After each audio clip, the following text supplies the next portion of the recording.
नमस्कार दोस्तों, आज हम लोग एलईडी टीवी का स्टैंड बाय प्रॉब्लम के बारे में जानेंगे। अगर टीवी में स्टैंड बाय लाइट जलता है और पावर की दबाने से या रिमोट से स्टैंड बाय रिलीज करने से अगर टीवी चालू नहीं होता है तो क्या क्या प्रॉब्लम हो सकता है और कैसे हम लोग पता करेंगे और कैसे सॉल्व होगा। ठीक है, तो चलिए हम लोग देख लेते हैं। मैं एक V29 प्रोसेसर का डायग्राम एक बनाया हूँ और उसमें आप लोग को दिखाता हूँ कि स्टैंड बाय प्रोसेस कैसे होता है। तो यूनिवर्सल बोर्ड में पहले तो 12 वोल्ट का एडाप्टर या 12 वोल्ट का सप्लाई हम लोग पावर सप्लाई से देते हैं।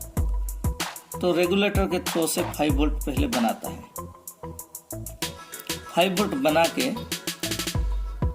3.3 वोल्ट 5 वोल्ट से 3.3 वोल्ट निकालता है और प्रोसेसर को देता है और 3.3 वोल्ट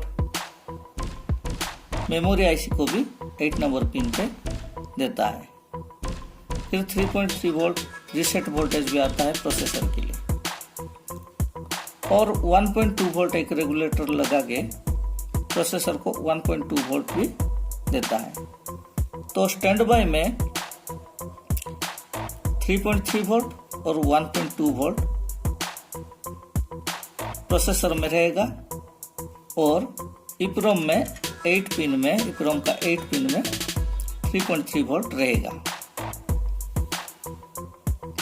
तो जब भी हम लोग पावर बटन प्रेस करते हैं या रिमोट से पावर ऑन बटन दबाते हैं या पावर स्टैंड बाय से रिलीज करते हैं तभी हमारा राम वोल्टेज जो कि 1.8 वोल्ट और कंटिन्यू रन वोल्टेज 3.3 वोल्ट निकल के हमारा प्रोसेसर के लिए जाता है।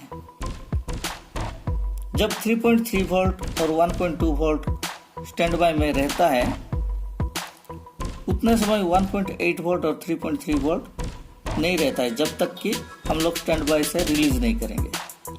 लेकिन अगर स्टैंड बाय में है और हम लोग अगर रिमोट से पावर रिलीज कर रहे हैं फिर भी अगर 1.8 वोल्ट और 3.3 वोल्ट नहीं आ रहा है तो क्या का प्रॉब्लम हो सकता है, ये हम लोग को पता लगाना जरूरी है।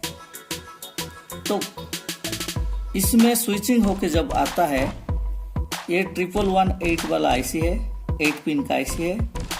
इसमें 2 नंबर और 4 नंबर है। 5 वोल्ट इन होता है, तब जाके यहाँ पे 1.8 वोल्ट और 3.3 वोल्ट निकलता है। तो इसमें 5 वोल्ट आने के लिए एक मॉस्फेट लगाया हुआ है और मॉस्फेट को सोर्स पिन में स्टैंड बाय का 5 वोल्ट सोर्स पिन में डायरेक्ट दिया गया है और ड्रेन से रेगुलेटर आईसी का 2 नंबर और 4 नंबर पिन में दिया हुआ है। जब तक मॉस्फेट का गेट में ट्रिगर वोल्टेज नहीं मिलेगा तब तक यहाँ पे ये जो 5 वोल्ट है बाईपास नहीं होगा। ठीक है, तो गेट को ट्रिगर वोल्टेज हमारा प्रोसेसर से आता है जो कि V29 का प्रोसेसर आईसी में 70 नंबर पिन से एनेबल वोल्टेज जो पावर ऑन वोल्टेज निकलता है। पावर ऑन वोल्टेज निकल के एक ट्रांजिस्टर लगा हुआ रहता है जो कि 3904 नंबर का है। इसका बेस पे पहुंचता है और कलेक्टर से ग्राउंड मतलब कलेक्टर से गेट के लिए उसका एनेबल सिग्नल पहुंच जाता है जो कि यहाँ पे 0 वोल्ट होगा। जब स्टैंड बाय रिलीज होगा तो गेट में 0 वोल्ट होगा और ट्रांजिस्टर का इमीटर ग्राउंड रहता है। जब यहाँ पे 0 वोल्ट होगा तभी यहाँ पे 5 वोल्ट आउट होगा। फिर इसको इनपुट वोल्टेज 5 वोल्ट मिल जाएगा और 1.8 वोल्ट और 3.3 वोल्ट आउट होके प्रोसेसर को मिल जाएगा। फिर टीवी ऑन होगा। तो अगर ये जो रेगुलेटर आईसी है 1.8 वाला, ये अगर ख़राब होगा तो भी स्टैंड बाय में रह जाएगा, क्योंकि यहाँ पे 1.8 वोल्ट नहीं निकलेगा राम सप्लाई। ठीक है, अगर ये मॉसफेट ख़राब होगा तभी भी इसको इनपुट वोल्टेज नहीं आएगा और 1.8 वोल्ट नहीं निकल पाएगा, तब भी स्टैंड बाय मोड में रह जाएगा।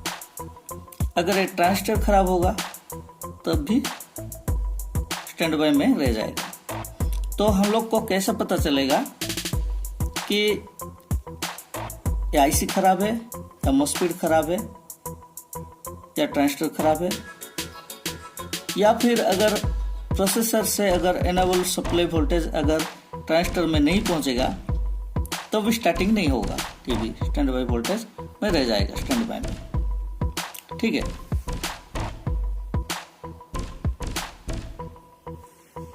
तो उसको हम चेक करने के लिए हमको इसका पिन में जो 2 नंबर और 4 नंबर में 5 वोल्ट, कहीं से भी 5 वोल्ट यहाँ जंपर करना पड़ेगा।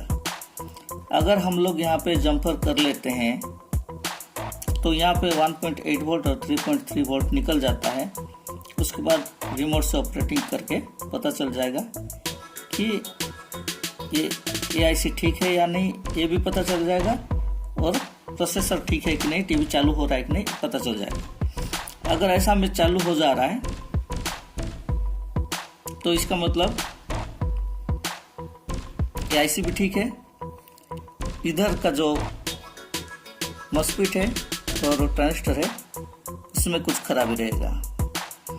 अगर यहाँ पे 5 वोल्ट देते हैं उसके बाद भी अगर 1.8 वोल्ट नहीं निकल रहा है, 3.3 वोल्ट नहीं निकल रहा है, इसका मतलब ये आईसी खराब है। ठीक है, तो पहले हम लोग को यहाँ पे 5 वोल्ट चेक करना पड़ेगा और गेट में 0 वोल्ट चेक करना पड़ेगा। अगर यहाँ पे 0 वोल्ट नहीं हो रहा है तो यहाँ से आउट नहीं हो पाएगा। तो हमको यहाँ पे भी बेस में वोल्टेज चेक करना पड़ेगा कि हमारा प्रोसेसर से एनेबल वोल्टेज निकल रहा है कि नहीं। यहाँ पे एनेबल सिग्नल नहीं आएगा तो गेट को एनेबल सिग्नल नहीं पहुंच पाएगा। अगर ये वोल्टेज निकलने के बाद भी अगर टीवी चालू नहीं हो पा रहा है तो इक्रोम आईसी को सॉफ्टवेयर करना पड़ेगा।